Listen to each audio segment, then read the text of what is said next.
ఒకప్పుడు క్లక్స్విల్లే అనే చిన్న ఊరిలో చార్లీ అనే కోడి ఉండేది. అది సాధారణ కోడి కాదు, దీనికి పెద్ద కలలు ఉండేవి.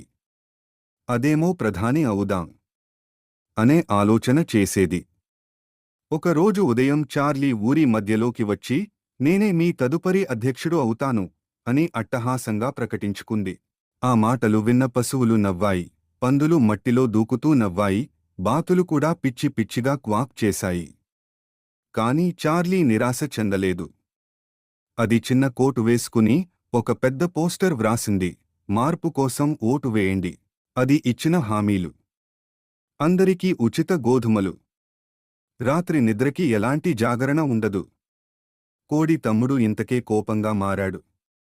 ప్రతి జంతువుకి తప్పనిసరి విశ్రాంతి సమయం. అవన్నీ అందరికీ బాగా నచ్చాయి. పశువులకు విశ్రాంతి సమయం బాగా నచ్చింది, పందులకు ఉచిత గోధుమలు అంటే పండగే. బాతులకు సాయంకాలంలో నిద్రలేవకూడదన్న ఆలోచన బాగానే ఉంది.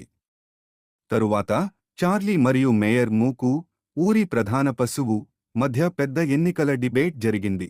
మేయర్ మూకు: నీకు ఏమి అనుభవం ఉంది? చార్లీ: 3 సార్లు ఫ్రైంగ్ పాన్ నుండి తప్పించుకున్నాను. అదొక్కటే నాయకత్వానికి నిదర్శనం. అందరూ కేరింతలు కొట్టారు. ఎట్టకేలకు ఎన్నికల ఫలితాలు వచ్చాయి. చార్లీ: 51%. మేయర్ మూకు: 49%. చార్లీ అతి తక్కువ తేడాతో గెలిచింది. అధ్యక్షుడిగా పనిచేయడం సులభం కాదు. మొదటి రోజు ఒక పెద్ద తుఫాను కార్న్ ఫీల్డ్ను ధ్వంసం చేసింది. చార్లీ బాతుల్ని తుఫాను చుట్టూ ఎగిరించి దాన్ని భ్రమింపజేయమని చెప్పింది. ఆశ్చర్యకరంగా అది పనిచేసింది.